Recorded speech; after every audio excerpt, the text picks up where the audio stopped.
Hello Raiders, this is Ezron. Welcome to my Bastion. It's late February 2021 and today I'm going to do a video on the Artifact Forge. Now here's something I've seen mentioned, but I don't know that it gets a whole lot of billing.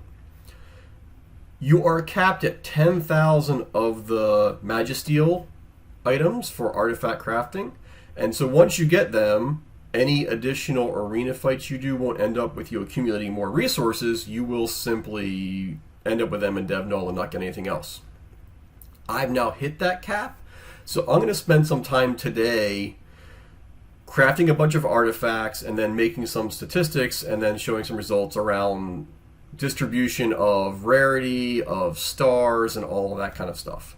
Now I'm going to almost exclusively do perception artifacts today, simply because I have the materials for a whole bunch of them, as well as the fact that perception is pretty much a strict upgrade to the accuracy set.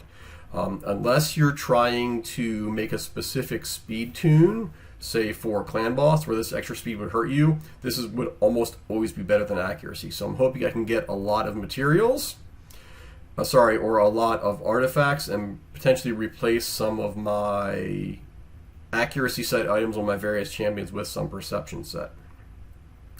So that said, I'm now going to craft probably on the order of 300 of these. I won't make you watch all of them, but my goal is, I'll show just a montage of what happened as I hit the button a whole bunch of times. So please stand by for that, and then some analysis at the end. Here's a time-compressed video of me working the forge and making my first effort at cataloging all of the artifacts. It took about 40 minutes soup to nuts, and I will show the results shortly. If there is some interest in seeing all of the rest of the actual video, happy to post that, but I have a funny feeling looking at me click through the forge is probably not the most interesting thing for the community at large. So without further ado, here we go with some analysis. So after that crafting session, I entered all of the artifacts I made into the sheet I created. So it shows you the number of the item, the rank, whether it was 5 or 6 star, its rarity, the slot the item came out as, its main stat, and its various substats, as well as whether or not I kept the item after a first pass, whether or not I rolled the item, and whether or not I kept the item after I rolled it. I will say the first artifact I created was a swift parry. I just had it in the wrong focus. So in general, I will exclude that from the analysis when we talk about the charts and some of the summary items. Also, it might be interesting to everyone. I made about 4 million silver in just doing this through the first pass of selling things. Once you get into rolling and spending silver and sometimes selling it, sometimes not, it's really hard to say. But in general, I think this is a money maker for everyone.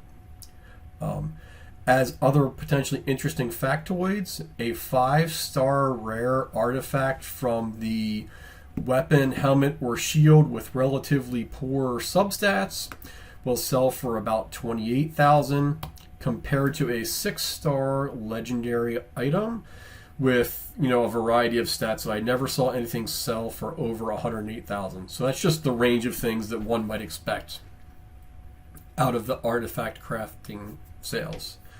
Now moving on to some other data, the first chart I made here is all of the artifacts sorted by rarity and star value. You'll see here roughly 53% of all of the artifacts that I crafted were 5-star rare items. 5% of them were 5-star legendary, 18% were 5-star epic, 16% 6-star rare, 6% 6-star epic, and 2% were 6-star legendary. This is more or less in alignment with all of the other data I've seen in just distribution. So I think it's safe to say that the game uses the same mechanism for determining crafting artifacts as it does from what you get out of the dungeons when you run. And also from a development perspective, that makes a lot of sense. There's no need to maintain two mechanisms of doing artifact distribution if you don't have to. The other thing I thought was really, really interesting was, if you asked me before I did this exercise, I would have said that my account isn't that advanced, but at the same time, I probably only kept 15 or 20% of the artifacts as they were presented to me. In doing the analysis, I found out that I actually kept 41% of the artifacts based on my first pass. So that's after throwing out things like gloves, chest, or boots with flat stats, top row items with only flat attack or only flat defense, and all of those sorts of things. So I kept between 2 and 3 times as many of them as I expected, which probably says to me also this is why I'm always out of artifact storage space. Certainly going forward in the future, I'm going to be a lot more aggressive in selling things. And then also looking at what I kept after I rolled, knowing that I already did this analysis, I found out that after I rolled all the items, I kept 48, so roughly 17% of all of the artifacts out of the 300 and change that I got. So I don't know what to make of that. It's just an interesting point. But I will say that going forward, based on my experience here and the data out of this, I think my account has now graduated to the point of anything on the top row that is 5-star rare is getting sold immediately. Just I don't have the room for it, and the items aren't that good. I do need a little bit more flexibility on the bottom row of things. Certainly crit rate or crit damage gloves, there's always a shortage of them, as well as speed boots. So I'll probably keep 5-star items of those, but other than that, I think that I'm going to end up being a lot more aggressive when I sell artifacts in the future. Looking at some of the things here now, I can't guarantee that all of these artifacts were from my crafting session. I certainly had some in the beginning, but you can see, like, here's a good item.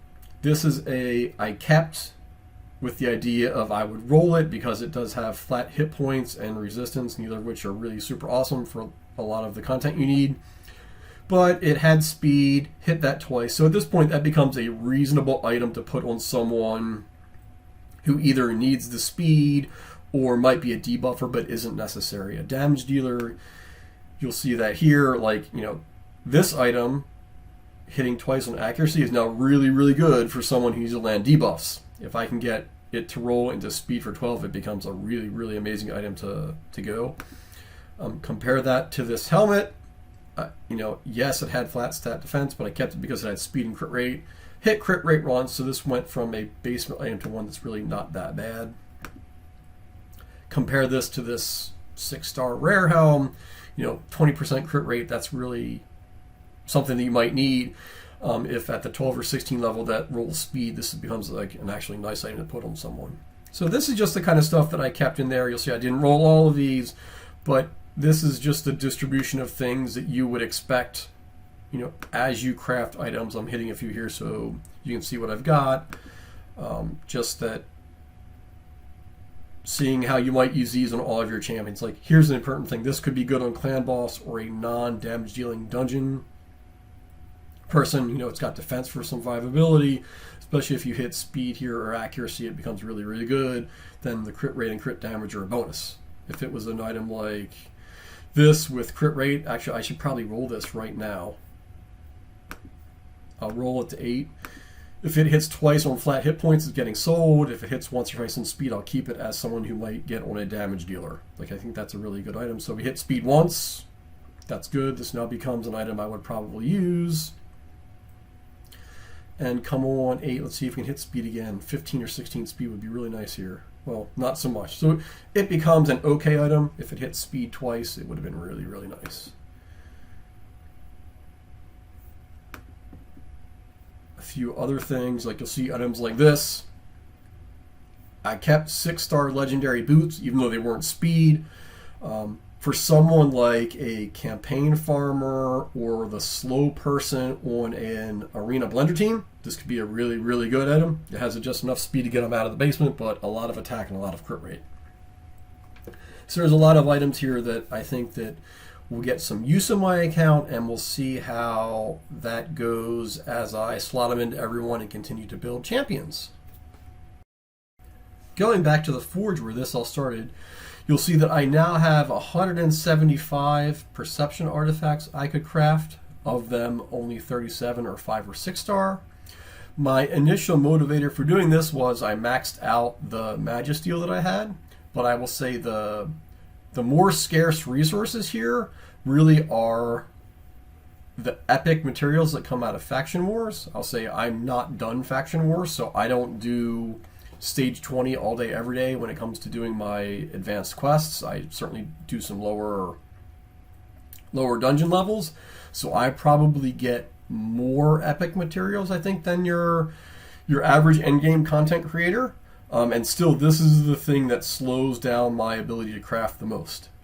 At this point, I'm not going to worry about hitting the ceiling for Magisteel, because it appears that that will never be the thing that constrains my ability to craft. I think the message for everyone else here is that you can get some pretty nice items out of the forge, so if you're not using it, do it. Also, I think there is a sentiment in the community that silver is very scarce. I made 4 million silver at least when I did this, potentially even more if you don't account for the things that I rolled.